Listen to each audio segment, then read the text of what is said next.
afternoon. Thanks for tuning in. You're watching Countdown on Bloomberg Quint Live, India's first digital live streaming business news service. Well, these are the top headlines that we're tracking at this hour. Markets fall for the second straight day. The Nifty trades below the 11,300 mark. Pharma and metals are the only sectoral gainers today. Citing earnings recovery and robust domestic flows, Citi raises Sensex 12-month forward target to 37,300 from 35,700. Dilip Bilkon gains the most in 4 months after the counter has been removed from the additional surveillance measures list by the exchanges. And among Nifty constituents today, Indiabulls Housing Finance and ONGC will be reporting their earnings. Also on the show, it's a packed show, full of earnings, full of market conversations as well, and a global guest to talk about the Bank of England activity too. So Harendra Kumar of Elara Capital, firstly to talk about the Elara Capital's view on the markets. Earnings chat with Ketan, Mehta of Majesco, as well as Deepak, Khetrapal of Orient Cement. The stock is under a bit of pressure in the session today. Jonathan Schiessl of Ashburton Johnson to talk about the BOE and what the BOE is likely to do. Expectations are rife that there will be a hike.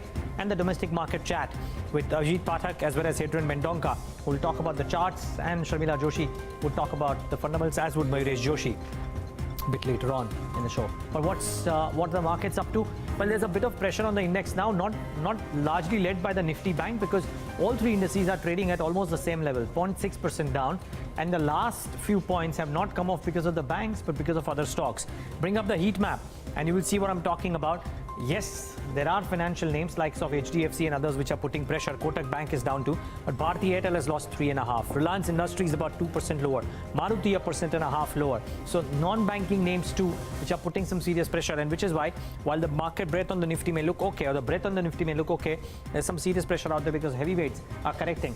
You have OMCs as well as select pharma names gaining, but that lightweight compared to the others. So Dr. Reddy's, Lupin, etc. are doing well. Sun Pharma about 1.5%, and HP BP are doing well, but they aren't exactly the heavyweights. So the heavyweights are under a little bit of pressure today, and which is why the market's down about 0.6%. Just very quickly, a couple of trends that I want to highlight before I hand it over to Navneet for what's happening in the more liquid universe today.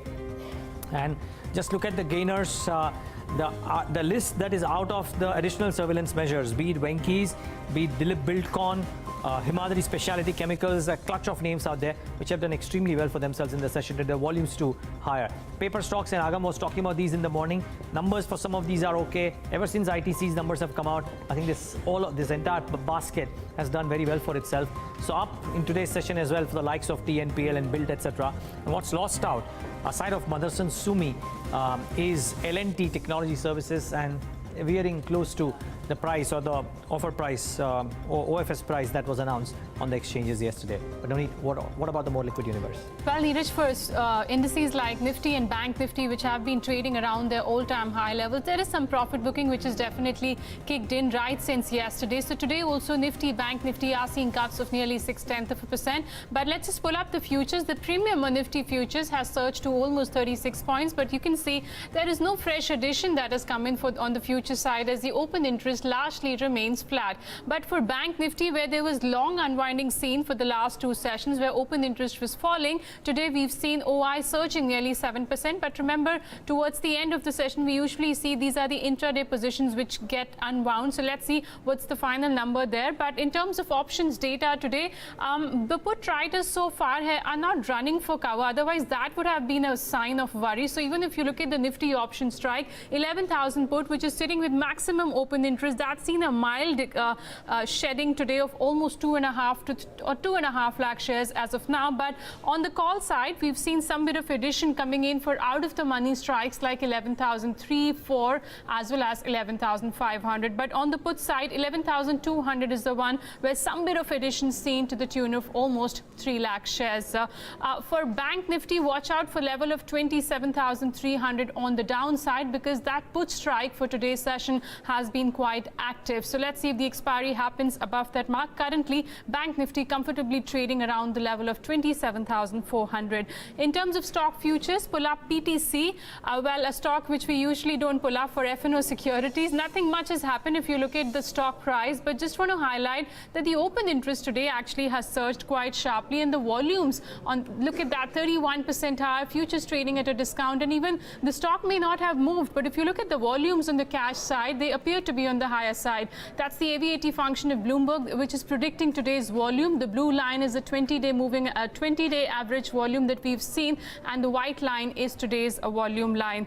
Balkrishna Industries has also gone up in trade. In fact, we did see tire stocks picking up momentum today. Volumes definitely higher, double in fact of yesterday. The futures open interest up 11%, indicating fresh long positions for this one. And lastly, not to miss out, Piramal Enterprises. The stock touched 52-week high in today's session, but it's off the day's high after management gave a clarification to exchanges denying reports of any sort of merger of their business verticals. But still, it's sitting with gains of 2.5%. And on the future side, long positions seen as the open interest is up nearly 10%.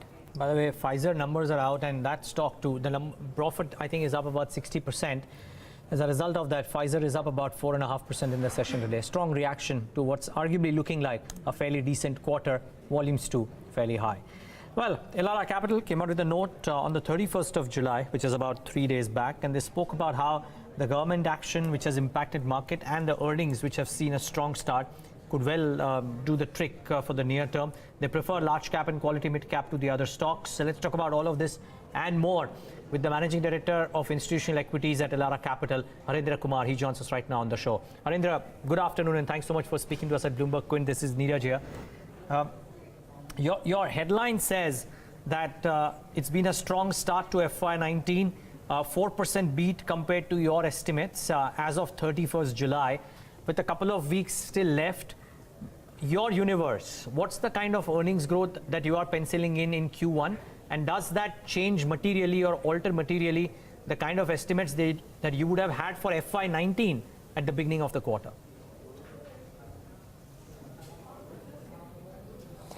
So I think first and foremost, Neeraj, I think it's a very, very good sign that finally we are entering a period where the consensus earnings is seeing a beat.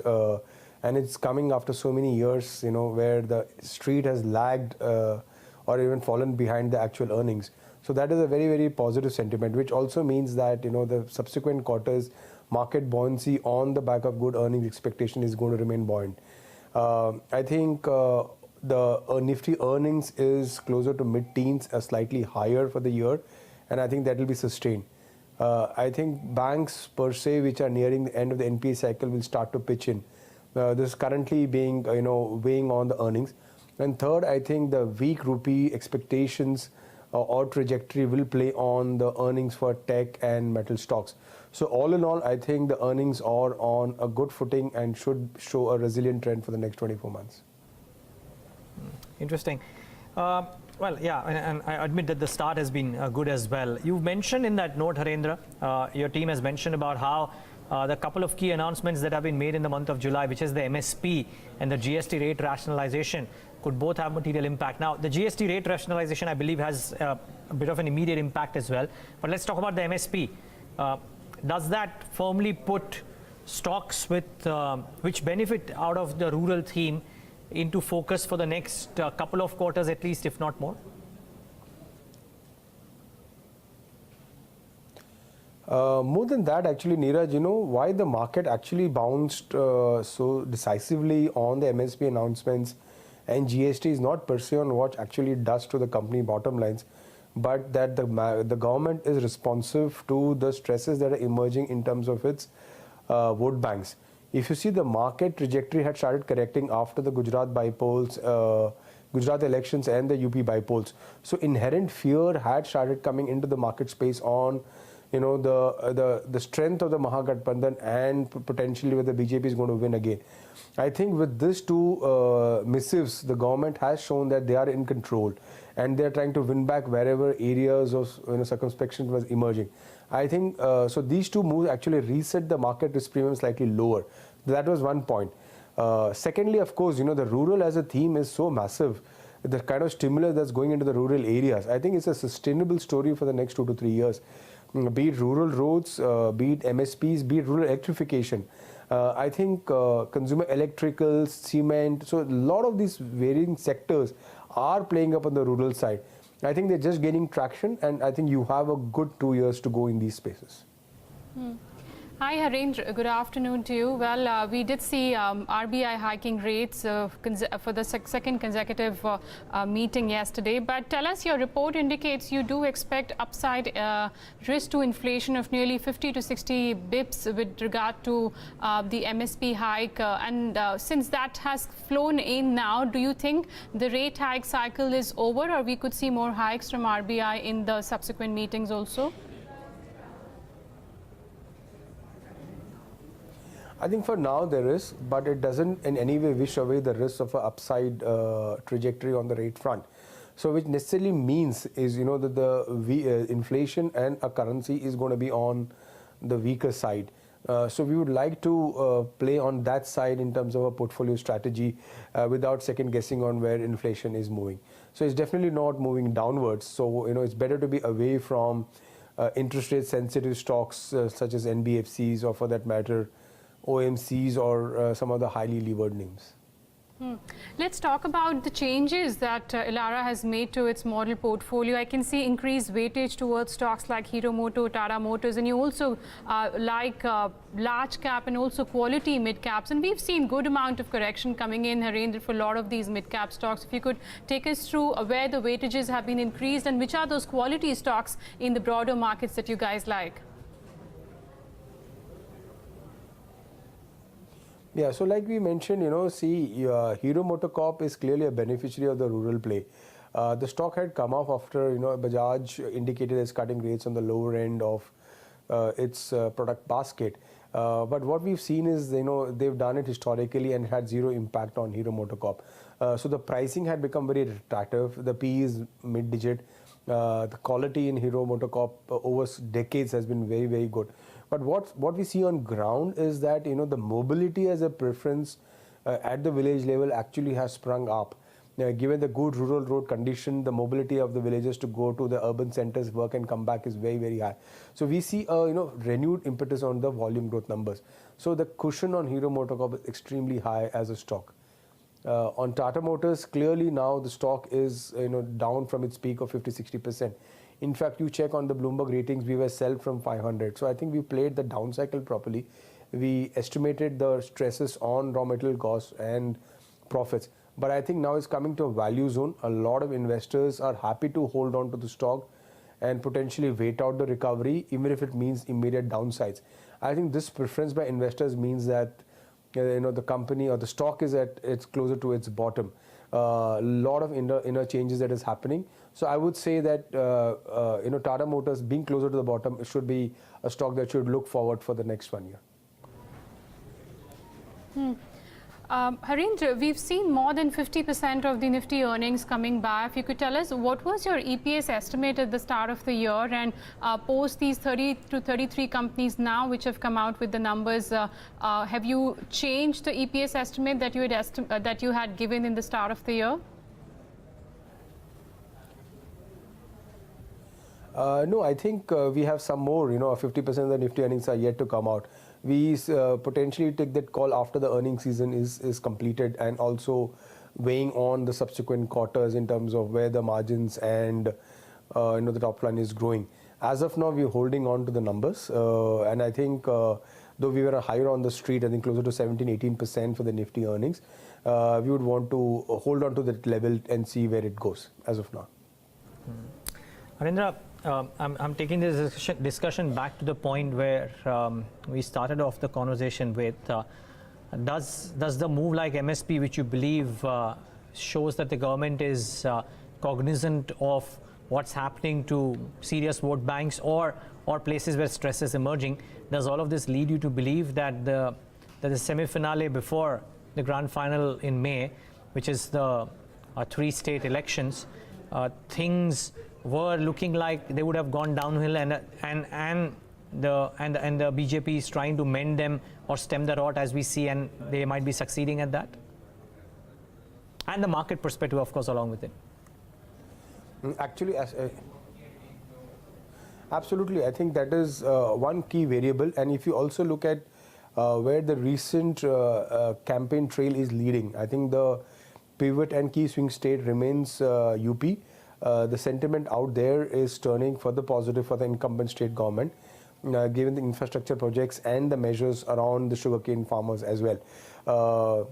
I think one rabbit out of the hat would be to align the Madhya Pradesh, Rajasthan elections along with the central elections, where the narrative for the Mahagathbandhan could become very, very complex, trying to align a central and state agendas together.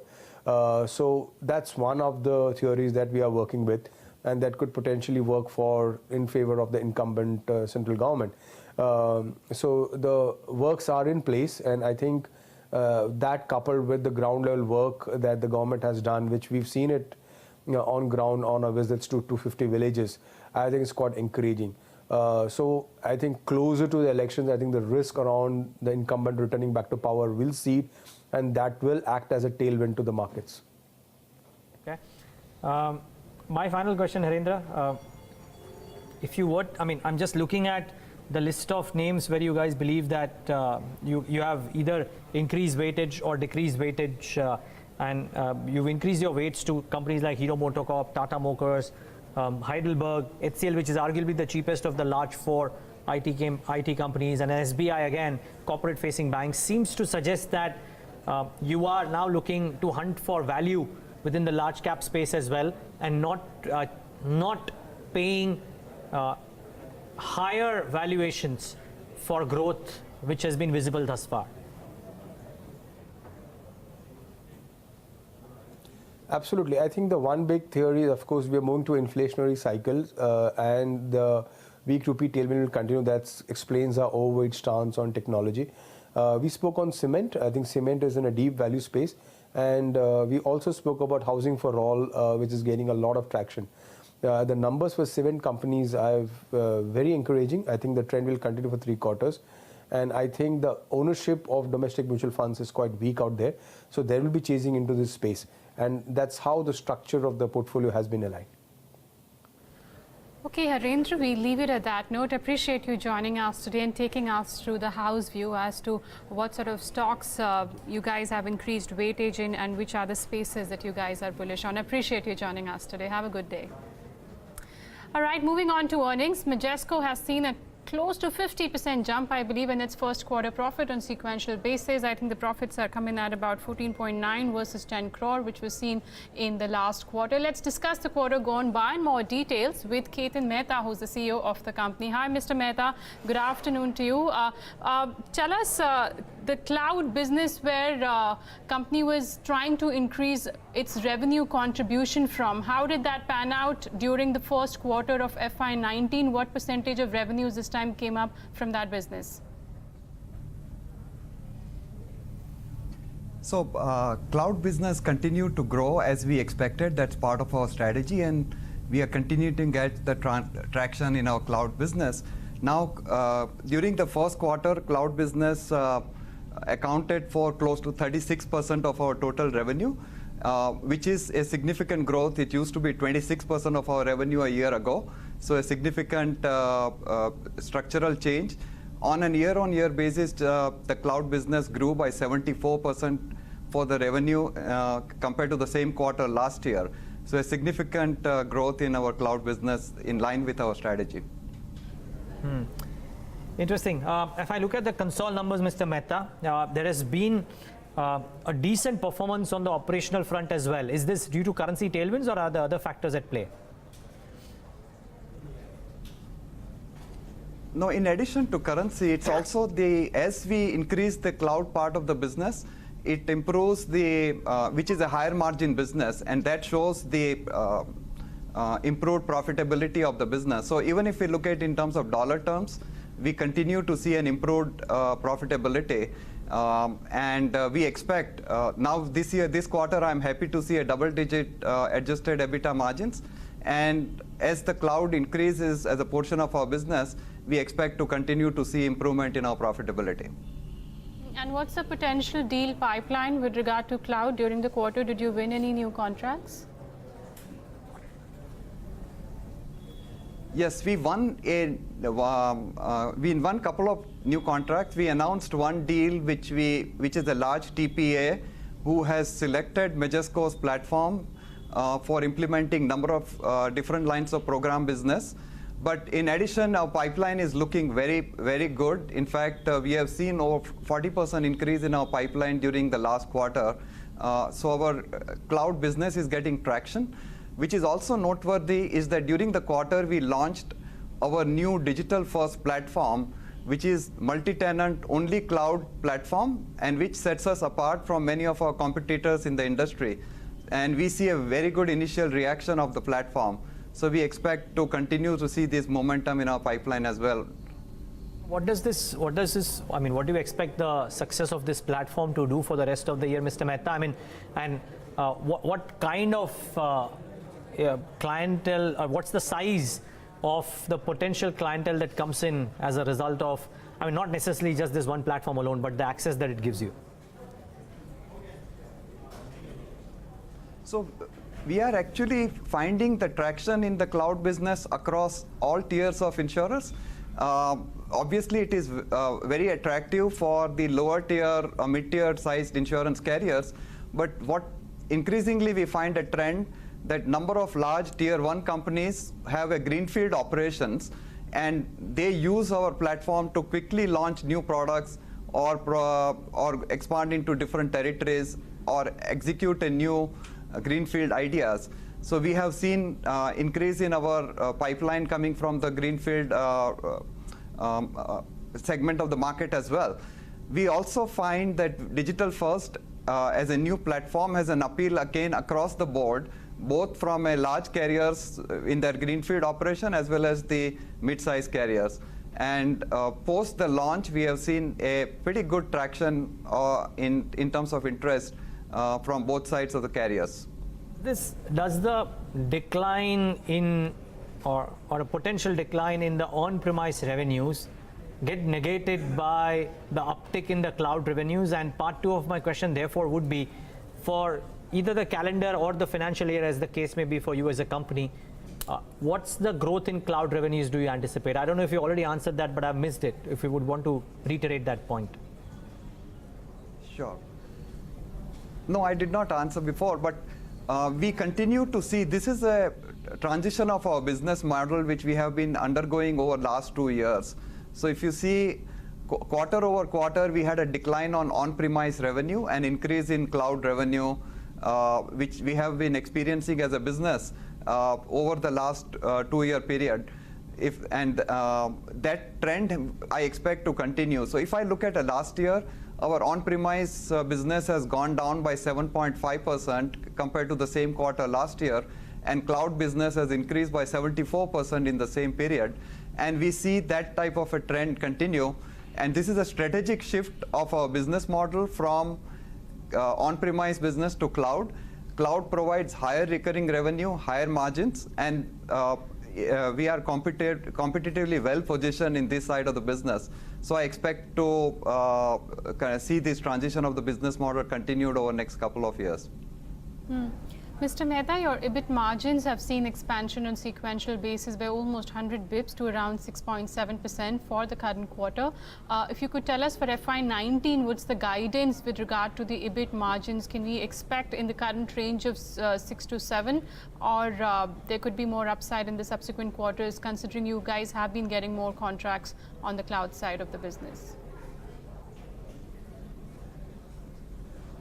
So we do not provide a specific guidance for the rest of the year, but the margin expansion is primarily taking place because of the higher margin cloud business, which we have seen in this quarter, and I expect to see a similar margins coming forward in the rest of the quarters during the year. Your R&D expenses have been, in the last 2 quarters, have been in the range of 14% of your operating revenue, which is somewhere between 25 to 35 crore if I were to look at it in the last 2 quarters. Will this trend continue, Mr. Mehta, in the coming quarters as well? Would you continue to invest more and more towards R&D? Yes, we expect to continue the R&D investment in the range of around 14% over the next coming quarters as well, because we have some aggressive expansion plans in our product capabilities, and we continue to we'll plan to continue to invest in this region. Okay. All right, Mr. Mehta, we'll leave it at that. No, thanks a lot for joining us today and taking us through the details of the quarter gone by. That's the management of Majesco, which has been focusing a lot on their cloud side of the business, and we've seen the revenues actually surging quarter after quarter with regard to the cloud business. Remember, almost 85% of the revenues, they come from the US, and UK this time around has not performed that well. We've seen some EBIT margins contraction coming in there, but definitely the stocks reacted positively after the earnings have come by on a consolidated basis, up almost 4% in trade. Before I go across to the next management, I just want to pull up Tin Plate. That's the other stock, remember, which has come out of the ASM from the exchanges side. So where you got Venky's being locked in upper circuit, you've also got Tin Plate, which has surged almost 17 to 18% in today's trading session. All right, moving on. Orient Cement reported a near 60% drop in its net profit for the quarter gone by. Volumes, however, grew 15%. Yash Upadhyay spoke to Deepak, Khetrapal, the MD and CEO of the company, and began by asking him about the factors behind this strong volume growth this time around. Listen in. Well, the factors responsible obviously are the fact that the consumption of cement is looking very robust in all our markets. And when the demand is good, but largely the demand that's emerging, the large demand is actually coming from the projects which are more like the infrastructure, the road sector, the affordable housing. So the institutional and the project segment of demand is looking very, very robust, and that has helped us, and perhaps the industry, other people who are also reporting large growth coming from those sectors, and it's been that's a good news for all of us. Sir, also if you could give us more details with respect to your realization and what has been the trend going ahead. Yeah. So realizations in the past quarter, as I'm sure all of you have seen, our realizations have been better than the preceding quarter, that means the Q4 FY18, we had better realization. But the realizations have been far poorer compared to the same quarter of last year. So that's been the real reason why, despite having 15% growth in volumes, 13% growth in turnover, our net results, or the EBITDA is the most important thing that we monitor always. That's fallen because one, prices are low, and secondly also you may have noticed that our power and fuel costs for this quarter are looking high. And that's been a result of the fact that in May and June, when the priority for the authorities were to give as much coal as possible to the power generation companies to meet the high demand of power, many of us in the industry were left short of supply for the coal from our regular sources from the domestic markets. So we had to rely on the available coal in the markets, which was imported coal, and it was a lot more expensive. So as I said, volumes growth and revenue growth got eroded through, let's say, the cost increases and lower prices compared to last year, which actually has given the net result of about 89 crores at EBITDA level. And in terms of current prices in the market, you asked me about how things look going forward. Well, the fact of the matter is we're going through a traditionally lean season, monsoon season, and as you know, July has seen some very good rains in most of our market, which is Telangana, Maharashtra, Karnataka have seen very strong rains, and typically when the rainfall is heavy, the construction activity does slow down. So the demand is definitely not as high as it was in Q1, but it certainly is more robust compared to the similar periods in the previous year. But in terms of pricing, we are still seeing very strong headwinds. In our markets, at least, we are not seeing pricing gaining the robustness that these volumes would indicate. So we're still trying to sort of struggle with the fact that it's an era of high demand, but prices remaining weak. So that's a reason for worry. Well, sir, in fact, my next question was coming to the shortage of coal. And since you have addressed it, just wanted a word as to how do you see this impacting your margins? Are lower teens the kind of margins that one should expect going forward? Well, margins, while they are certainly impacted by the fuel costs, and as I mentioned earlier, with the peak summer months always see a little bit more struggle on the coal availability from domestic markets. But as soon as the monsoon kicks in, the power demand, one is the power demand comes down. Secondly, also means that hydel power comes to the market, and then we start seeing a lot more easing of availability of coal. So that's the normal cycle that should take care of. In terms of margins, I think will largely be dependent on the pricing in the market. At the current pricing level, as you've seen, it's in low teens, but we've also seen quarters where the markets do manage to absorb the additional cost that the industry incurs through fuel prices or diesel price hikes. And if the pricing improves, we can very quickly cross, let's say, even 20% that we've done whenever the pricing has been good. So the net margins are, while they're definitely impacted by the costs and the fuel prices, but the large impact on our margins traditionally has been coming through the market pricing.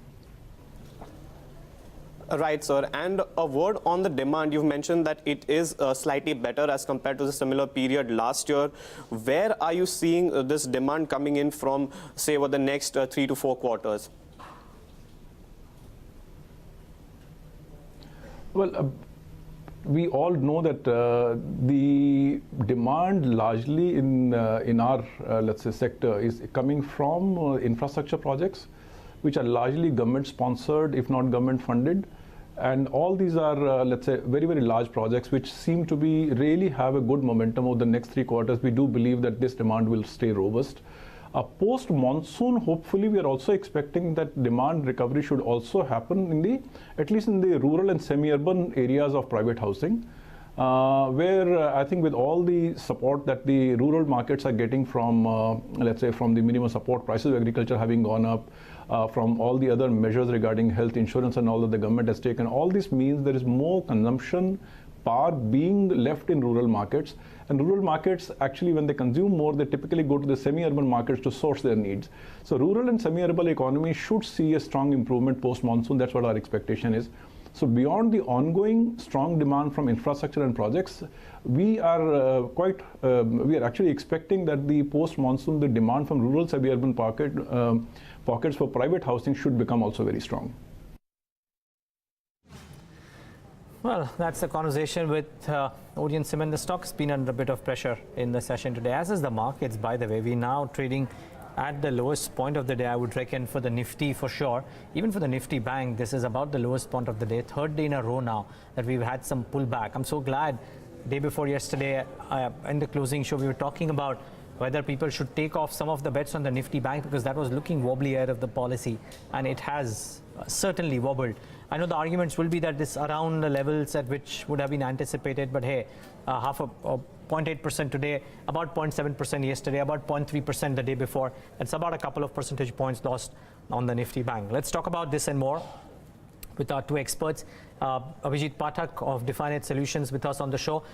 In moments from now, Hadrien Mendonca of IIFL also will be with us. But Abhijit, good afternoon. Thanks so much for joining in. I want to start off with the Nifty Bank. Now, 3 days of stress is for somebody who took money off the table on a long position day before yesterday, or even went short thinking that there could be volatility and therefore some downtick. Are these levels good to square off your positions, or would you believe that there could be further downside on the Nifty Bank? 27,400 and 450. This is the band which is on the futures, which is what I'm looking at for the support. If that breaks, then it can go down maybe another 200, 250 points. And the final support on Bank Nifty futures is near 27,000, 27,100. That is, if that comes, that is a place to really go long on Bank Nifty. Okay, that's the call on Bank Nifty coming in, and today also being the weekly options expiry day. Abhijit, do you have any strategy on Nifty or on Bank Nifty? Not for the expiry, but for the Nifty, like I said, 11,400 was the resistance which I gave last week, and that was achieved yesterday. And now it might remain sideways. 11,290 is the support, and below that, maybe another 100 points. So right now, a good strategy will be to short the 11,300 straddle. Both are near 135. So for a total of 270 with a stop loss of 30-40 points, this can go towards maybe 200, the 11,300 straddle. Okay, that's the 11,300 short straddle on Nifty. That's the recommendation from the option side coming in. I think Hadrien has also joined us. Hi, Hadrien. Good afternoon. Appreciate you joining us again on Bloomberg Quint. Would you be a buyer in this market, considering we've seen a correction now for the third straight day, or you would wait it out?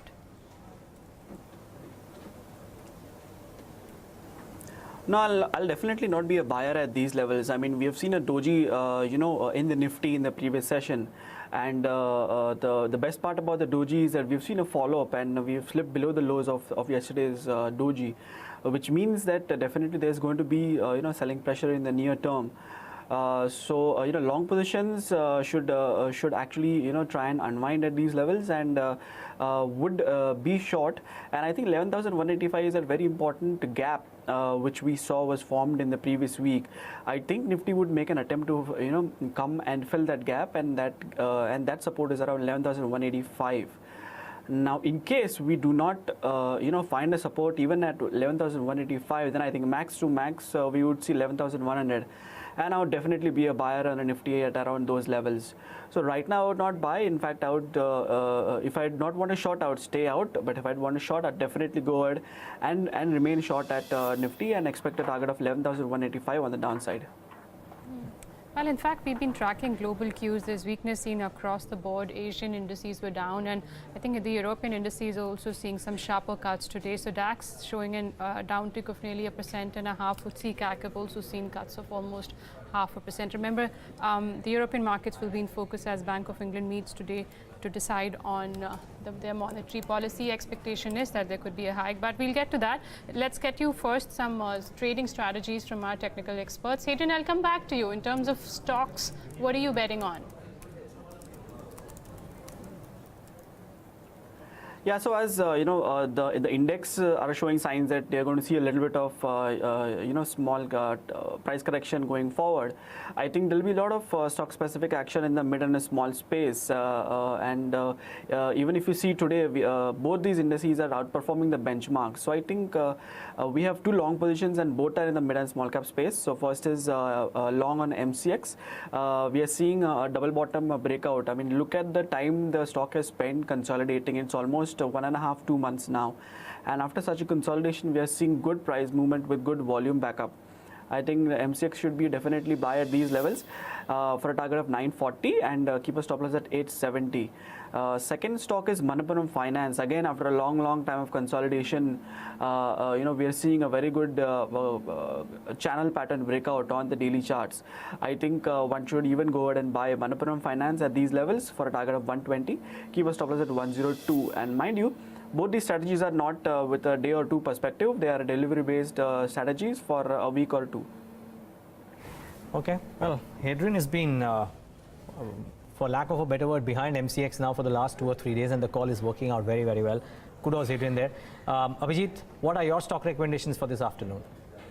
Yeah, even I tend to agree. Mid caps might perform, and maybe the large caps might correct going forward. So one stock which is sort of breaking down is Maruti. In fact, if it doesn't close above 9,300 cash, it's a big breakdown on the stock, and it might go towards 88 or 8,900 back to that old support.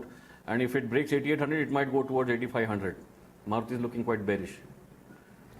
Interesting. And your Abhijit, do you have a buy on DLF as well? Did I miss that? DLF has corrected a bit from its recent high of 195, 198, and 184 is a good support. So one can buy it on a dip with 182, 184 as a support, and then if it crosses that 195, 198, it can go towards 200, 205 in the coming days. Okay, let's get in a fundamental voice as well. Sharmila Joshi, independent investment advisor, with us on the show. Sharmila, good having you. Thanks much for joining in. Good afternoon. I was talking to the management of HEG in the morning, and when asked about what the outlook for the next 12 to 18 months looks like, he sounded very confident. He almost made it sound as if unless something dramatically goes wrong, there is a 50-50 probability that realizations and volumes could be even higher from where they are right now. The stocks have gained quite a bit. The results were good. Graphite India is another 4.5% higher today. The risk reward may not be favorable, but do they still make an attractive investment bet, both HEG and Graphite? Do you track them? Oh yes, absolutely. and precisely, I think the management sounding confident is very much warranted, because I think the scenario, the way it has changed for this space, has been something that the market has actually taken note of, I would say about 8 to 10 months earlier. It's just that in the near term, we had this whole ASM issue, and both these stocks attracted ASM, and which is why we saw them correct quite dramatically. And I think that the numbers of HEG sort of bear out the fact that why people have liked this stock. And clearly, I think I would probably stick my neck out and say that the next 2 to 3 years look good for the space. But I think the point boils down to what you said, that this is that way something, this is a story that a sort of market has discovered. So in that sense, probably a lot of the positives are now in the price.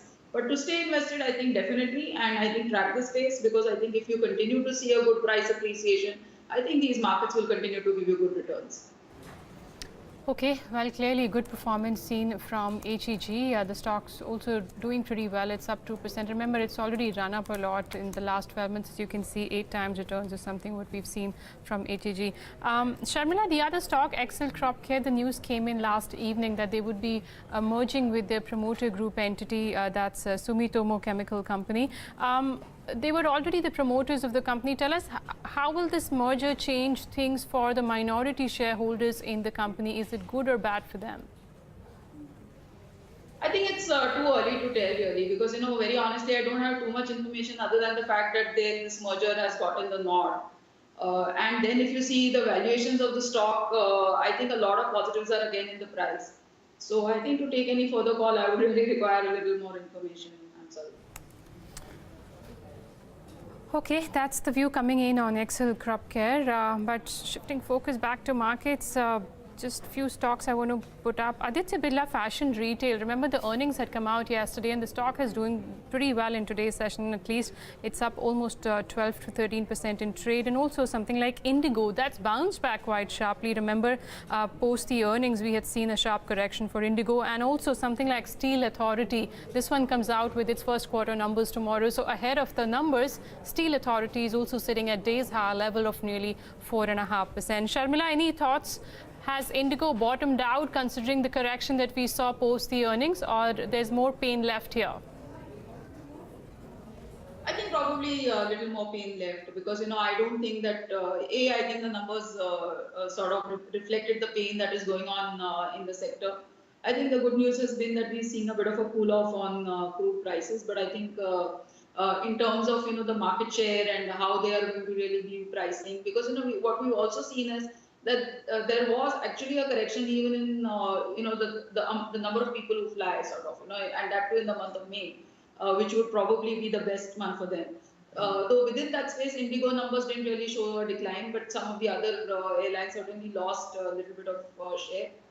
So I think all things put together, perhaps it might be best to just wait on the sidelines for the aviation space stocks for at least another quarter, and then really take it from there, because to my mind, a lot of positives are now in the price, and things are not looking that good. I mean, as in the case of HEG Graphite, we said that yes, positives are in the price, but you can go ahead.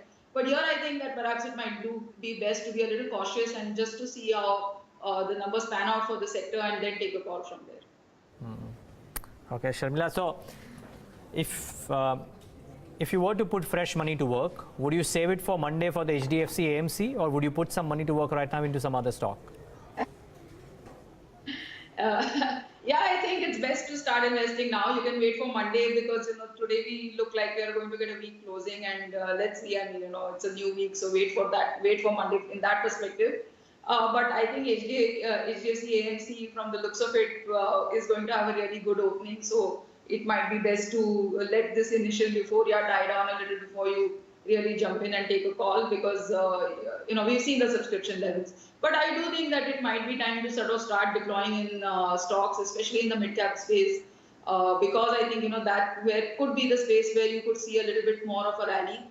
Within the space, for instance, I think Ashok Leyland looks very attractive. The numbers that we saw for the July sales numbers, they looked very attractive, and I think the numbers were, again, quarter numbers were good, results were good, sales numbers look good, and the stock has corrected, so that could be a good stock. I think Havells is another very attractive stock to my mind. Results were very good, And within, I think, that air cooler sort of space, Lloyd's has really delivered very good numbers as compared to a lot of the other competition, because everybody else spoke of a soft summer, etc. But for Havells, Lloyd's really delivered. So I think that's another good stock to watch out for. So I think stocks like that, where the results have been good and you sort of like the story going ahead, it could be time, to my mind, to start deploying at least partly. And yes, Monday is a good day to do that.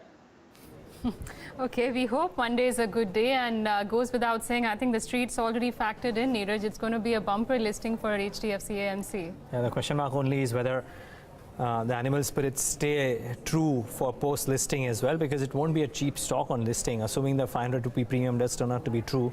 That's at 1,635,000 crores of market cap. Not a cheap AMC.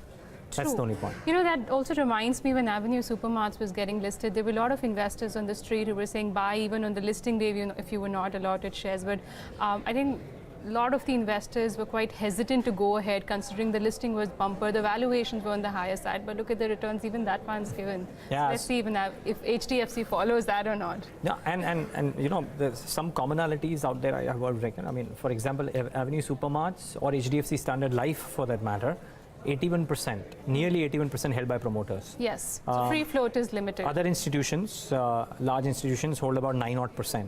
So that's 90% of the stock, which arguably won't come out to sell. Yeah. So very less free float as well. And that's the reason being cited that why Avenue Supermarts has run up where it is today, because of the free float being lower.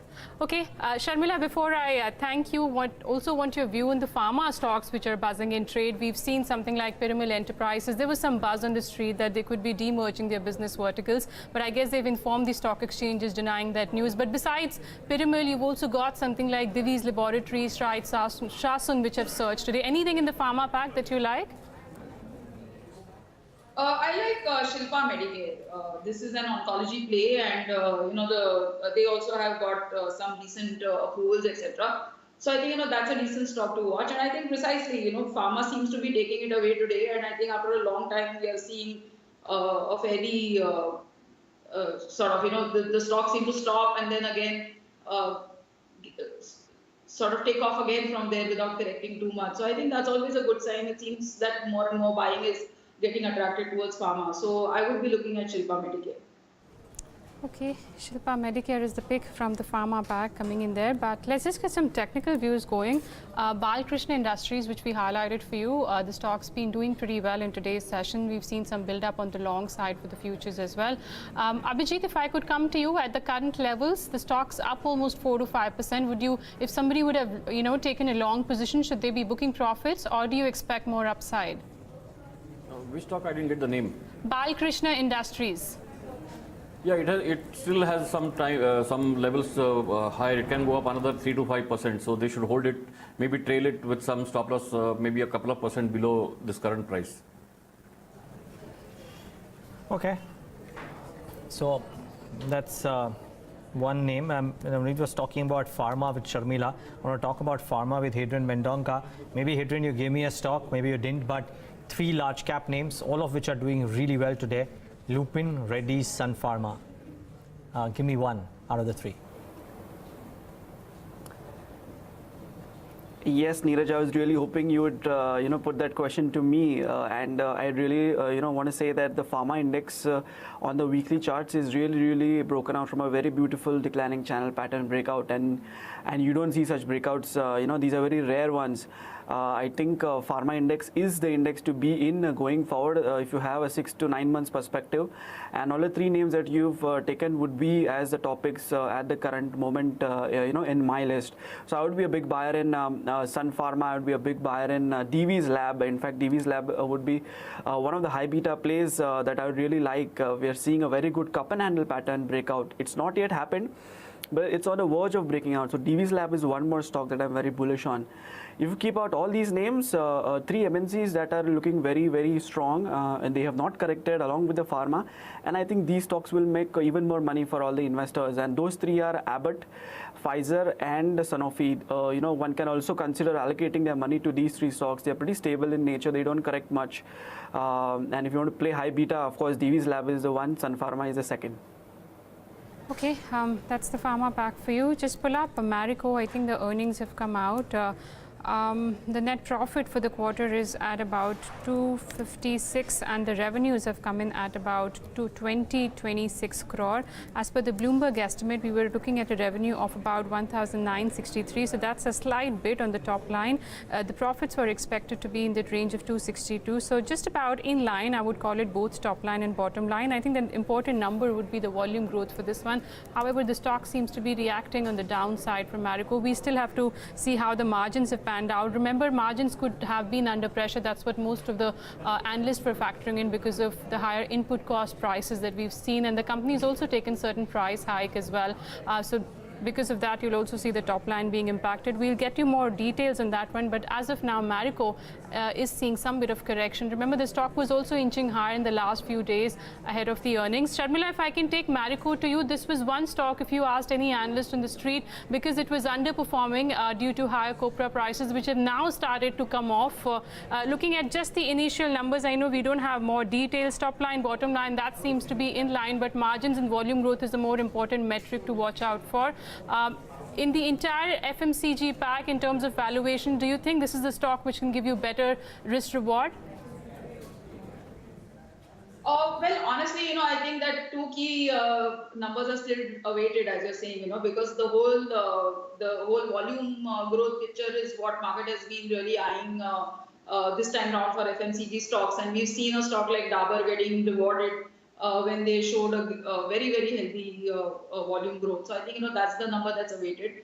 And yes, I think that, given the fact that copra prices are coming off, I think even if you were to see a slight disappointment and a bit of a sell-off, I think on those levels you could probably look at Marico. But for the bit, I think let's hold on and wait to see what kind of margins and volume growth the stock is reporting. Because we've seen, just I think 2 days earlier we had Imami report numbers, and because you saw a bit of a miss there, the stock corrected almost 5-6%, and that's the kind of market that we are in, where you're seeing market really punish those stocks where analyst expectations are not met.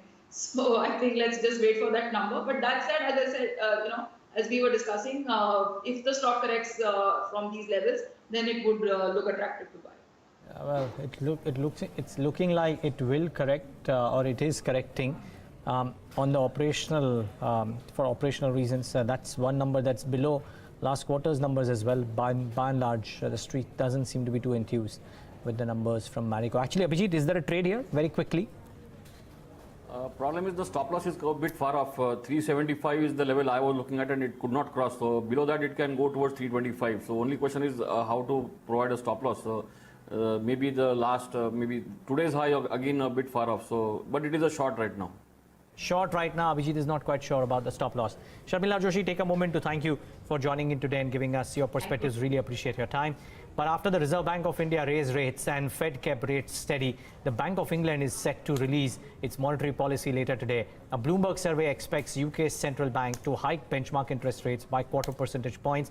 A hike will be the only second such since the global financial crisis.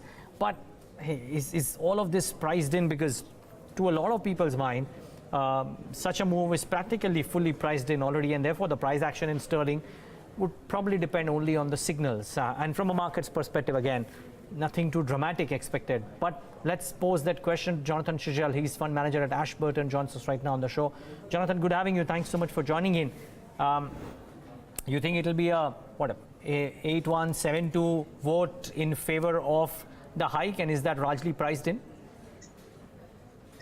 Yeah, certainly from a market perspective, and from broadly speaking, expectations, as you rightly say, the hike's pretty much baked in, and obviously the question is, the commentary as ever becomes more important. Obviously second rate rise in the last 10 years, so the path of where we go from here and the impact on sterling is going to be clearly very important going ahead.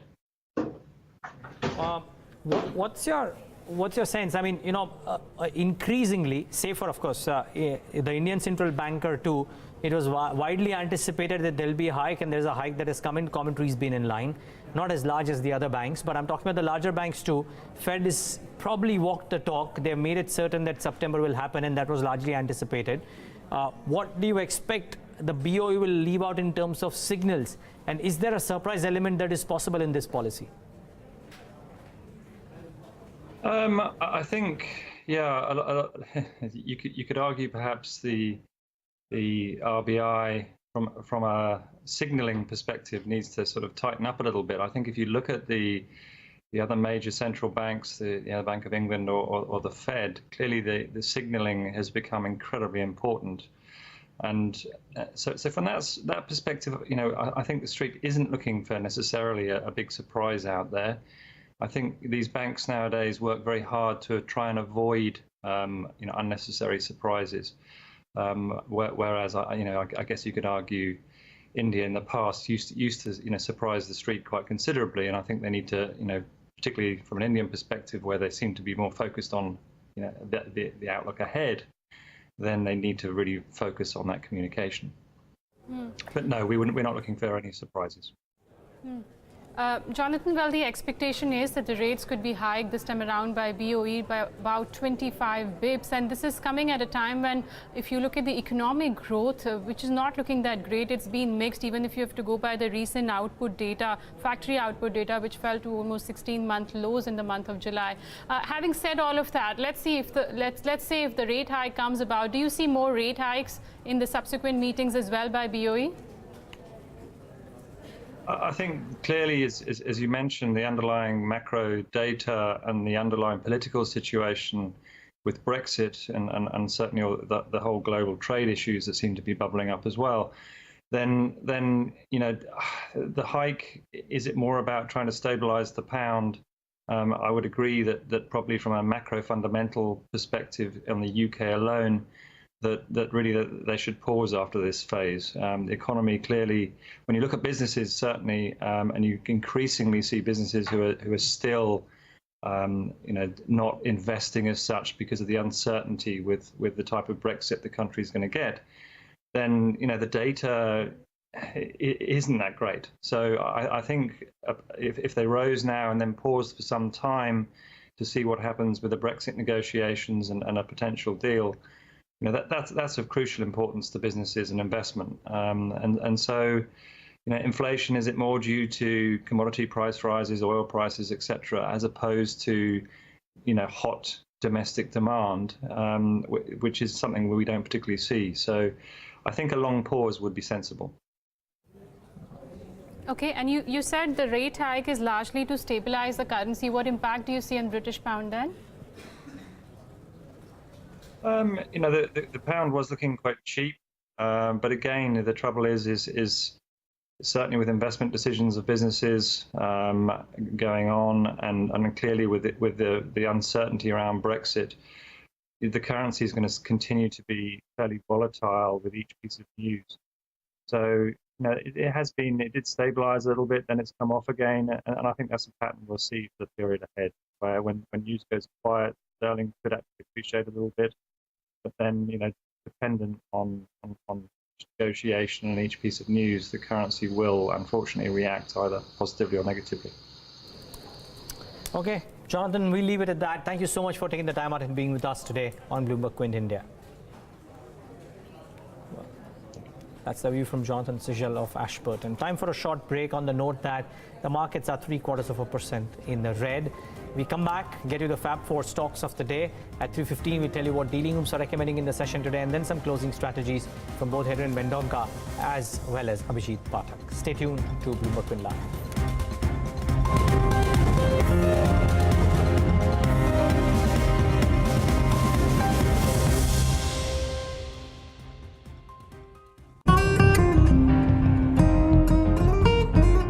RP Sanjeev Goenka Group, growing legacies.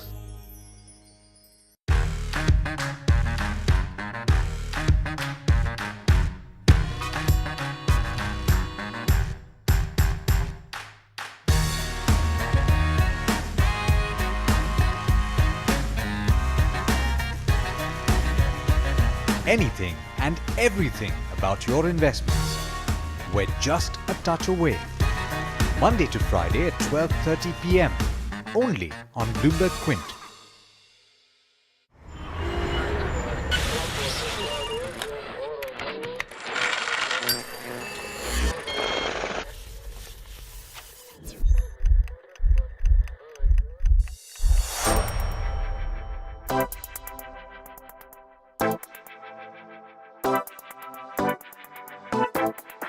This is a show which gets you a complete wrap of all the stocks that are buzzing in trade. Everyone's a price taker, not a price maker out here. There are better opportunities in the marketplace. The return ratios will improve, margins will improve. What are you seeing? Valuations are extremely expensive. It would take 100 years of profits to really pay off the entire debt. Not all good businesses are good investments. Good return on equity could be expected. And I think that is sustained. Their numbers, etc., were pretty sluggish. How much longer they can sustain, I'm not too sure. It has never been the scenario in any of the stocks. It's an avoid for him at this point of time. I wouldn't write it off in such a hurry. We are getting into more complex chemistry. Join me as I navigate the hottest stocks and help you pick the right stock at the right time.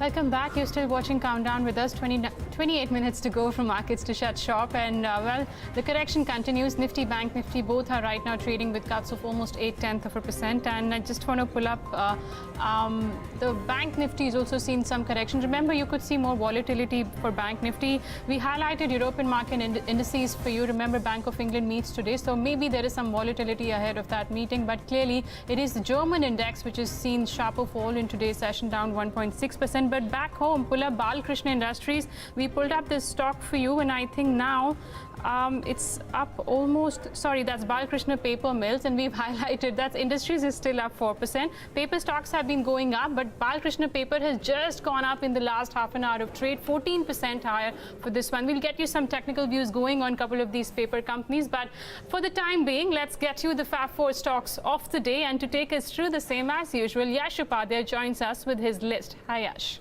Good afternoon, Navneet. So first up, we have Pfizer, and this one's moving up almost 3.5% after coming out with an inline set of numbers. So their revenues, they have grown by about 22% on a year-on-year basis, coming in at about 512 crores, while their net profit, that has jumped by a huge 61%, and margins, they have gone from the levels of 18% to 25% for the first quarter. Sequence Scientific had at one point surged more than 15% today after the company said that its subsidiary Alvira Animal Health that has received the Good Manufacturing Practices certification for one of its manufacturing unit in Turkey. Now with this approval, the company now has 4 GMP certified manufacturing units in Turkey, Spain, Germany and India, which is a big positive. Venky's is locked in an upper circuit of 20%. We had a whole host of names which have moved out of the ASM framework, Venky's being one of them. Similar big moves seen on counters such as Dilip Buildcon, Goa Carbon and Bansali Engineering Polymers. But the last stock on my list, that is Aditya Birla Fashions. This one's up about 11% today. It came out with a good set of numbers yesterday, and it's up more than 20% in just the 2 days time, with volumes too coming in significantly higher at more than 30 times the 20-day average. Back to you. Thanks, Yash. We should talk about this one. Thanks a lot for that. Hadrien, I first want to come to you technically before we get to Mayuresh Joshi on the fundamentals on AB Fashion. It's been a dud of a stock, to be honest, right? It's gone about this 150, 160 mark a number of times maybe, and then come back, and it's stayed between 140 to 160 now for at least the last 1 year, maybe longer than that, actually longer than that. Are we finally seeing a breakout which hasn't happened at all and which might propel the stock higher? Yeah, definitely we are seeing a breakout, but then the move has been so fast and so sharp, it becomes a little difficult for stocks like these to actually gauge for a long time. So what happens is that after such a long move, it might once again enter into consolidation. But definitely the move has been very strong. Volumes have also been very strong. In fact, as you all pointed out, it has surpassed many weeks or months of average delivery volume. So I think both these parameters are working pretty fine in terms of the bullish scenario that is being built up for a stock. I think if we sustain about 185, 190 consistently, I think we are heading towards 200, 230. It might take time. It will not come so as fast as we have seen the current move has, but I think definitely it is moving higher from here on. Interesting. Mayuresh Joshi, of course, with us. Mayuresh, Thanks so much for joining in. I want to talk about AB Fashion with you. Well, let's start off with that. I don't know how closely you look at that company, but for years now, for quarters now, it's just not done anything. They might have reported a quarter or two, which has been great, but otherwise, no, not too much. Is it finally, did this quarter numbers make you sit up and take notice? And would you therefore go out and make an investment out here? It's in the right space, but somehow as a stock, it's just not given any kind of returns. Afternoon, Neeraj. No, I absolutely concur with you. I think the kind of performance that this stock has given over the past, I think there has been no consistency in the numbers. So I think it becomes very difficult to gauge what kind of top line growth on a CAGR basis can this company report and how that basically percolates into margins. So yes, you're absolutely right. I think the stock is in the right space. And the numbers were relatively better. I think that's the natural reaction that you're probably seeing on the stock price. But again, I'll go for more consistent numbers that I can probably observe and probably envisage in terms of my modeling sheets. So in that respect, again, trend is something that I'll continue to prefer over a longer period of time, both in expectations of their SSG growth remaining strong, improving what you're probably seeing in terms of the merchandise business. The contribution of private labels should start going up, which gives the confidence for the margin sustenance. And other parts of their businesses, including foods, I think that businesses should also hold up in the formats that they operate out of. So yes, if I have to pick and choose, numbers of AB Fashion quite good. Whether they are consistent, I think you need to give one more quarter. But again, from a long-term perspective, trend is something that I'll still continue to like. Okay, trend is the better one according to Mayuresh as compared to Aditya Birla Fashion Retail, which has gone up in trade. Mayuresh, I'm going to talk about a space we usually don't speak about it every day, but since yesterday we've seen the paper stocks buzzing. We've seen some earnings coming by which have surprised the street from JK Paper. We've also seen other stocks like Balkrishna, International Paper, all of them moving higher in trade. But JK Tower was up substantially yesterday. Anything you're spotting in the numbers where the margins have improved this time around that we've observed for a couple of these companies? And do you see any investment opportunity, considering this is the space where we've not seen much of returns in the recent past? One of the reasons was prices were stable, no hikes were seen, and most of the plants were not operating at optimum utilization levels. Oh, absolutely, Navneet. I think and the other element for this industry is that it is heavily dependent both in terms of wood pulp, which is a significant raw material. A lot of companies, I think, also have agro residues as their raw material and also heavily dependent on water. So where your plants are placed within the geographical locations of the country are extremely important. On the second hand, I think on the other hand, you're probably talking about the qualitative aspects in terms of the industry as a whole. So I think the printing and writing paper is expected to grow at around 5-6% on a compounded basis over the next few years to reach around 5.3-5.4 million tons. Corrugated paper is where the largest growth will come at around 9 to 10%, touching that 9.5-9.7 million tons mark over the next couple of years. And newsprint will have a very steady growth to touch around 2.2-2.3 million tons. Now in a scenario like this, I think the companies which are probably catering within the printing and writing paper towards colored paper and not the low quality paper which you call cream bove or malipto paper, I think those companies might benefit. But in the corrugated boxes and packaging papers segment again, I think companies which have a relatively larger exposure specifically within these sub-segments and having processing capacities that can cater to the FMCG industry and the e-tailing industry, which obviously offers them a huge advantage, are going to be extremely beneficial. Yes, I think the numbers that you talked about are extremely good for companies like JK Paper, which have shown a 25% top line growth, a 25% margin. So a large element in terms of the paper industry actually doing well over the next few quarters and years is a probability that I probably foresee. In terms of utilization levels steadily picking up, I think that also looks like the case in terms of the expected growth patterns that we probably see at this point of time, and the expectations of the import ban coming on coated stroke uncoated paper, which can benefit these players. So having said this, I think JK Paper, with its numbers and expectations of what they can actually do, even with the acquisition, with the assumptions of net debt to equity not going up substantially at the levels that it is expected to happen, and expectations of cash flows improving over the next few quarters, seems to be a very good case for investment. Okay, that's the view on the paper industry. An interesting takeaway, Mayuresh, one of the other guests we had on the shows, he was of the view that paper consumption usually goes up in an election year. So probably that could also be one of the other factors why we've started to see stocks also moving higher. But we spoke about Indigo. Jet has also inched higher in trade. If you could just pull up the stock price of Jet, that's sitting with gains of almost 7%, 6 to 7%, almost at day's high. Abhijit, another beaten down counter, considering it is highly traded. It is also there in the derivatives market. What do you make of this move? Yeah, Jet seems to have reversed, and only last hurdle remains is 350. It needs to cross 350 level soon. But right now, with the stop loss of 320, one can buy it and watch what happens at 350. If it even crosses 350, then it can go higher. Okay, if it crosses 350, it can go higher. Currently, Jet is sitting around the levels of 330 in trade. Equities Holdings has also gone up in trade. That's sitting with gains of 4% right now. Hadrien, on the charts, any technical levels that you can share with us with regard to Equities Holdings and the upside? Yeah, on the upside, there is one very big hurdle of 150. It is also a round figure, and also it's a long-term 200-day moving average resistance zone. So I think I would be bullish only if we see the 150 mark, being broken out. With the disclosure that we might also have, advised these to our clients. Okay. Gentlemen, stay on. Lots more to talk about. But incidentally, by the way, Bharti Airtel is amongst the stocks that is now leading the charge downwards. It's down 3%. Kotak Bank, Maruti Suzuki, M&M, HCL Tech. So banks no longer at the top heap. The top 7 names has only one banking name, which is Kotak Mahindra Bank. And then the heavyweight HDFC piles in as well, and then from the NBFC space. But otherwise, it's not just banks, a clutch of other names. In fact, the Nifty and the Sensex now are lower than what the Nifty Bank is.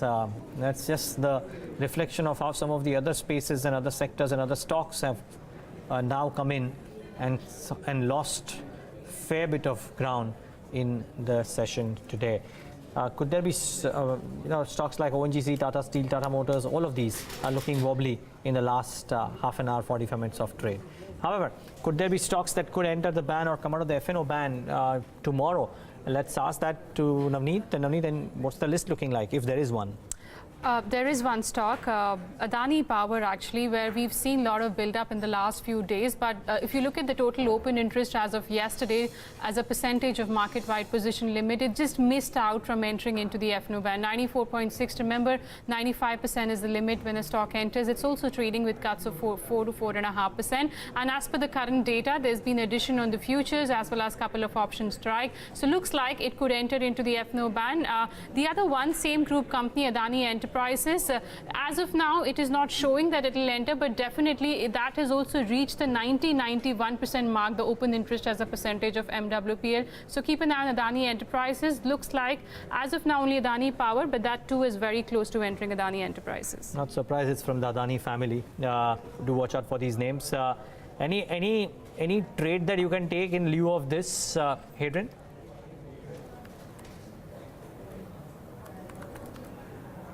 Adani Enterprises or Adani Power? Adani Power.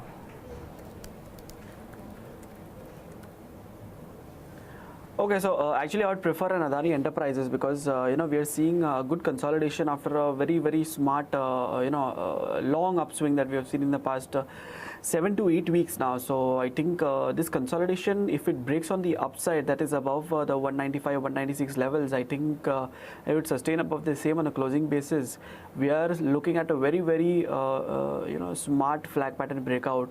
And mind you, flag patterns, when they break out, you see a very fast up move in the same direction that it was in the previous swing. So I think Adani Enterprises should be a very interesting one, but I would go bullish only above 195, 196 close. Okay, stay on, gentlemen. So much more to talk about. It's 3:15. Let's take a look at what dealing rooms are recommending in the session today.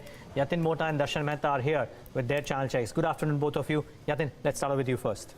Neeraj, a couple of stocks to talk about, and starting with Titan. They will report their numbers tomorrow, and ahead of the numbers, we are looking at some good accumulation and data points, in the futures market. So dealers do recommend a buy as far as Titan is concerned. BTST, which is buy today, sell tomorrow, is the kind of strategy that they are working with as far as Titan is concerned. Eicher Motors, remember, the stock bounced back on an intraday basis, but has been weak. Dealers do indicate that there is FII selling at current levels, and probably the trend is downwards as far as this auto name is concerned. Of course, the numbers also were disappointing on a monthly basis for the Royal Enfield business. And finally, Pfizer, they have reported the quarterly numbers, strong numbers.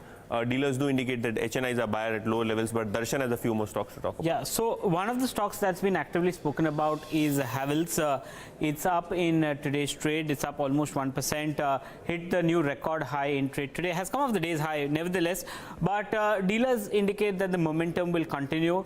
A lot of dealing rooms that we spoke to are indicating that there is severe accumulation in quality stocks which are trading at record highs. They believe that the momentum will continue. So that's the strategy that's been approached rather than buying stocks which are trading at much lower levels or near 52-week low. So that's the strategy. Havells is one of the stocks that's been spoken about.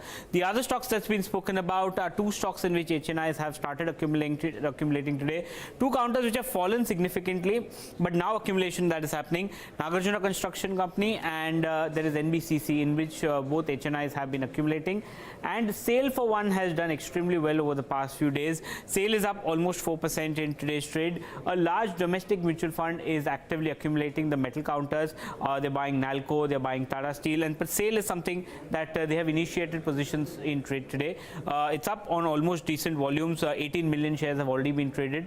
So SAIL is something that this domestic mutual fund is betting on.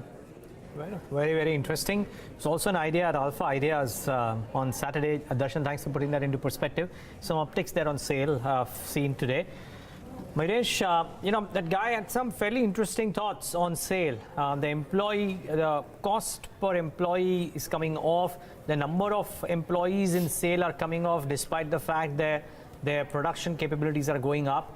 And debt has gone up, yes, but well, in a cyclical business, probably at the peak of the cycle, you would see some bit of debt being taken in order to expand capacities, which almost all of these companies have said, SAIL, JSW, as well as Tata Steel. Is there merit in owning a SAIL? So I think it's a contraband that even I would have, Neeraj, at this point of time. And the management had put forth its FY19 guidance, so they had clearly mentioned around 7 to 7,500 crores in terms of employee cost, because a large number of employees are retiring this year, and the new recruits, which will happen on a marginally lower scale as well as lower salaries, is probably going to help them in terms of containing that cost. At the same time, when you're talking about the product mix per se, I think the average realizations over the last 2 months have grown by 1,500 to 2,000 rupees per ton.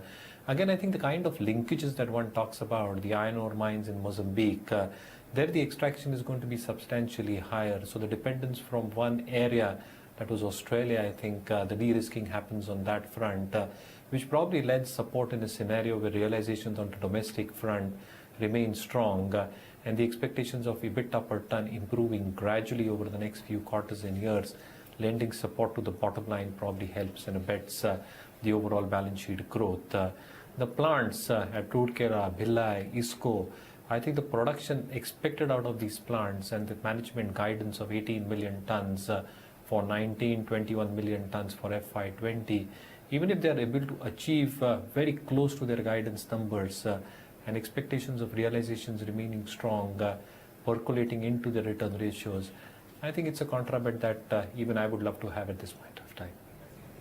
Okay, I think there are some important flashes there on the screen with regard to Marico. Remember, the stock has come off post the numbers had come in. They're targeting 8 to 10%, retain rather, target of 8 to 10% volume growth for FY19 and beyond. Remember, the expectation of volume growth was somewhere in that territory of 10 to 15%. And not to forget, when you had other players like Dabur, Imami, where volume growth was above what the street was expecting, even HUL posted a decent volume growth number. Marico, which I think in the last few quarters have been reeling under pressure because of higher input cost pressures that we've seen. But Mayuresh, if I could come to you on Marico. Despite of price hikes taken this time around, the margins are just about there where we had seen in the previous quarter as well, and volume growth looks like the guidance which has come off about 8 to 10%, and I think the India volume growth that we're flashing currently is about 12%. What are you making of the overall numbers, because this is one stock where analysts had just started to bet on in the FMCG space? No, so I think the numbers are a tad bit below what the analysts had expected. So I think the disappointment in terms of what expectations are getting laid out and what gets delivered is getting displayed on the stock price. Having said that, again, the increase in prices, both copra prices and curdy, have probably displayed in terms of the necessity to take price hikes for the stock, and that probably affects volume specifically both for parachute as well as parachute rigids. So I think the volume growth there is going to be of a question mark unless you probably see those deflationary factors start coming off, and copra prices have started coming off. So there might be some relief in the quarters to come. Again, I think the value-added hair oils is something where I think the contribution probably comes through, because Saffola again has been disappointing both in terms of value and volumes. I've not seen these quarters' detailed numbers, but the margin compression can also be for the fact that they have increased and necessitated the advertising and promotional expenses to be far higher, and they're expected to launch few more products. So I think these A&P spends will also play an important role in probably keeping the margins in check. So from a valuation perspective, again, I think higher multiples in mid-40s obviously doesn't lend comfort if the numbers probably do not support. So I think I'll wait and watch, but again, I think the stock had run up, so I think it's a natural reaction to the stock of probably correcting with numbers in perspective. Okay, interesting. Let's get in some closing strategies from both our experts first before we move this conversation further. 9 minutes of trade left. Abhijit, Phatak, to you first. Your top closing strategy today. Yeah, earlier I was saying 11,290 is a crucial level for Nifty futures, and it is closing below that, so it might open weak, and so it might be worth going short. At the same time, holding that short straddle which I mentioned, so that is also doing well. It is only 268. So short Nifty and hold the straddle both. Okay, go short on the Nifty. No, not Marathon Realty. Go short on the Nifty. That is Abhijit Phatak's call. And the straddle that he had. Sorry, you had a short on some other stock as well? Yeah, one was that was short Maruti. That has already gone down 20 rupees from there. Okay, short on Maruti, but that was one more, but it's down 20 rupees from those levels. But short on the Nifty right now. You can take that trade right now, which is the Nifty short trade. Hadrien, Mendonca, your top closing strategy. Yeah, so both would be stock specific. So first is a long on Voltas for a target of 590, and the second one is short on Kotak Mahindra Bank with a target of 1250. Well, Hadrien has been a bit brave the last few days, taking a short on Bajaj Finance, now taking a short on Kotak Bank as well. The stock calls have paid off thus far. Interesting to watch what Kotak Mahindra Bank does in the session tomorrow. But the Nifty is trading at the lowest point of the day now. 360 points for the Sensex, 106 points for the Nifty. It's looked very, very wobbly. Mayuresh, if you had to make a purchasing decision, let's say you like a stock, or maybe you're not completely decided, would you believe that there could be lower levels in a day or two? Dow futures too indicating a bit of a downside. Just that the last few days after the big run up, you're seeing signs of a bit of a pullback. Oh yes, and I think let the markets cool off, Neeraj, in my opinion, at least for this week. You've got a lot of central bank actions that are happening across the globe. At the same time, you're hearing this rhetoric again in terms of trade wars actually causing jitters across equity markets. And the third element also is in terms of the macro dynamics, specifically in the Indian context. So I think the inflationary numbers that the governor has put off is probably indicating that the neutral stance that he's taken, and if data points probably move in that direction, specifically related to inflation, I think one more hike might come through. If not in the next meet, I think the meet following that. So I think the large element in terms of the markets cooling off, I think let this week actually transpire. If it does cool off, I think you get better opportunities in the coming week. So I think relax, watch the India-England test match. I think very interesting. Yeah, well, when India is doing well, it is interesting to watch the test match, not otherwise. Point well taken. Okay, Mayuresh, we leave it at that. Thanks so much. Maybe leave you to watch the test match, but pleasure having you today. Thanks for joining in. Okay, yeah, it's not all one way though. I must say there are a few stocks which are doing well. I must say Graphite India has come off though. from the highs of the day. That stock has cooled off completely. It was up about 4.5%, currently trading just about a percent and a half. But well, maybe on that note, talk about a couple of other stocks. Reliance, the last couple of days, and at least in today's session, is showing some definitive signs of a pullback after taking over the mantle of the most valuable company by market cap from TCS day before yesterday. Is lost out on that ground. I don't think TCS has corrected as much. Hadrien, how do the charts of Reliance look? Since you're in the mood for shorting large caps, let me ask you about Reliance. Yeah, so Reliance too falls in the same list. In fact, it is showing weakness after the doji that we've seen yesterday. So it's pretty similar to what the Nifty is also doing. So Reliance has led the rally for a large amount of time, and I think it's going to lead the downfall as well. So this pullback, I think, will get extended towards 1120, 1115 at the most. That's where I see important support for Reliance. So still, for the downside is definitely there for Reliance in the short term. Abhijit, would you want to leave out? I think, didn't you have a buy call on DLF, Abhijit? Would you want to revisit that call? No, it is still there. In fact, it was 188, 189 about half an hour back. It is still there. So, of course, maybe if one wants to buy, you can wait for tomorrow and see where it opens, because the way European markets are going, if you open gap down, you never know what will happen. So, it's better to wait for tomorrow to go long. Okay, and Hadrien, you had a buy on Manappuram Finance. I think that's doing quite well today. Still not met your target of 120, but if somebody's taken longs, would you recommend them to carry it? Yes, definitely. I am seeing 120 as a short-term target on Manappuram Finance. In fact, we've broken out after almost 1.5 months. So I think that is a good enough base. After which, with good volumes, we have broken out. I think one should not doubt what we see and what the price is actually telling us it wants to do. Right now, Manappuram is telling me it wants to head to 120. So I think I'll stick with that 120 target. Motherson Sumi is the other one that has looked wobbly. 304 or 305 today. Abhijit, you want to come in here? Motherson Sumi? Yeah, that is also looking weak. It might go back towards its recent lows of 280 or lower. So even that can be shorted. Only problem is it has already gone down quite a lot today. So stop loss goes far off. Maybe with a stop loss of 307 kind of stop loss, one can short it. Hadrien, would you take a bet on Titan? The numbers come out tomorrow. Ahead of that, would you take any call? I think Titan has seems to have factored in very good numbers already, and it has run up for the past 5-6 trading sessions. I think we'll see a little bit of cooling off after the results are out. I would actually not touch Titan at these levels, given the event that is lined up.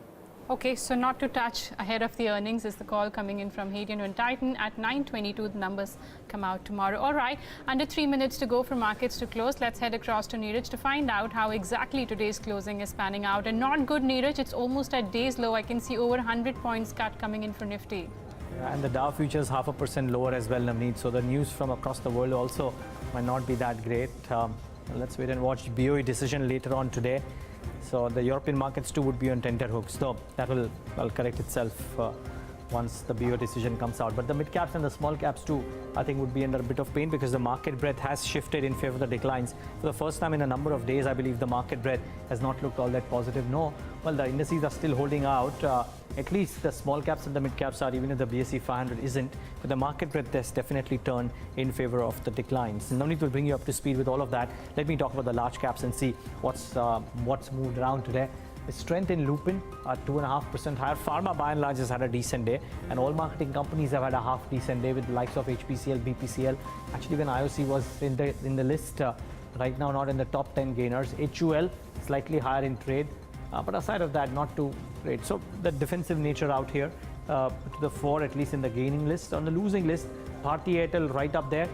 To Kotak Mahindra Bank has looked particularly weak. That one corrects. Maruti corrects a bit. Mahindra & Mahindra corrects. The big boy Reliance down about almost 2%. And HDFC amongst the heavyweights. So HDFC and Reliance, I believe, would be the two names. And then a Kotak Bank maybe in terms of the stocks which have contributed the most. I'll probably add a Maruti out there. So those four would be the ones which would be the heavyweights that is putting pressure on the index. But Navneet, the broader markets, the indices may have ended flat, but fair bit of pressure as well. That's right, Neeraj, but I would call it better day for the broader markets compared to benchmarks because there were a lot of gainers that one had to see today. And starting off with, you know, the companies which came out of the additional surveillance measures list by the exchanges. So something like Venky's India, that was locked in upper circuit with gains of 20% today. You had Dilip Bilcon, which went up post it came out from the ASM list. Also, Tin Plate, that too had a great session. That was up nearly 16 to 17% today. Borosil is the other stock from the broader markets which had a good session. It's also closing around the day's high mark. And also something like Balkrishna Paper. We know since yesterday paper stocks have been buzzing because JK Paper posted good set of numbers. Aditya Birla Fashion Retail reacting positively to the numbers, and some bounce back seen in the aviation pack from Jet Airways and Indigo. Both the stocks bounced back in the second half of the session. And you also had Nalco, that too is closing with gains of nearly 3.5 to 4% in trade. So good going for this counter as well. On the losing side, Marico reacting negatively to the numbers. And remember, the disappointment came in the form of volume growth of 12% for the domestic business, which was, I guess, in line with what Street was estimating. But when you have peers which are outperforming, you know, in terms of volume growth from the domestic business, probably Street was expecting a higher one. Motherson Sumi was down this time around, and Pidilite, the numbers came in post-market hours yesterday, and we did get to see a negative reaction right from the time the market opened for Pidilite. So that's also closing with some bit of cuts. And finally, I've got Torrent Power on my list, which also didn't have a great session. That's seen cuts of nearly 2 to 2.5% in today's session. Torrent Power is also looking like closing around the day's low level, Neeraj. Yeah, so, well, it's looked interesting in the session today. Firstly, the contributors list should come up on your screen, and you will see the big boys putting pressure on the index, as a result of which they corrected. Reliance, HDFC Bank and Kotak Bank. So not a Maruti here, but the other four, and financials right out there. And then the problem was that the gainers list didn't have any material weightage companies which had some gains to itself, and which is why this dichotomy today. Yeah, the top three are right there in terms of weightage, Reliance, HDFC, but we didn't see participation neither from the IT pack, be it from TCS or Infosys, the other heavyweights. They didn't participate at all.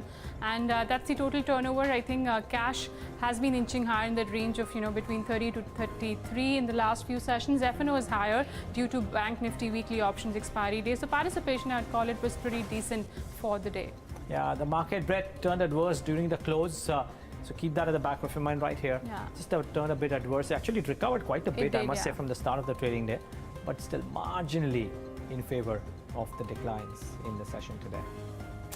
Well, let's see what happens. So we'll get the BOE decision as well. But final thoughts from our experts, and both of them seemed slightly bearish on the markets. We already know that Abhijit initiated that short call on the Nifty. Let me ask Hadrien now. Hadrien, would you believe that there could be some more downsides to the Nifty or the Nifty Bank? What are the levels that one should keep in mind if you're trading the large caps currently? Yeah, so definitely Nifty and Bank Nifty both have indicated that they might go further lower. As far as the levels are concerned, for the Nifty, I'm watching out for the gap, which I already spoke about. 11,180, 185 is where I feel an important support is on the spot levels. I think if we hold on to that, we could see, once again, we resume an uptrend. But till then, I think I would continue to remain short on the Nifty. Okay, Abhijit, what would your approach be to markets tomorrow? Yeah, it is the same level. It's not just the gap. It is also the previous all-time high, which was near 11,170, 180. So that's why it is more crucial that close below 11,170, and that will become very bearish. Okay, so watch out for that level of 11,170 for tomorrow's trade. If the index closes below that, probably there could be more selling pressure. On that note, would like to thank both our technical experts, Hadrien as well as Abhijit. Thanks a lot for joining us today and taking us through your technical views on the markets and also on the individual stocks. Well, with that, it's a wrap on this edition of Countdown. It's goodbye from Neeraj and my side. Thanks a lot for watching the show, but don't go anywhere. There's lots more lined up on the other side. Stay tuned to Bloomberg Wind.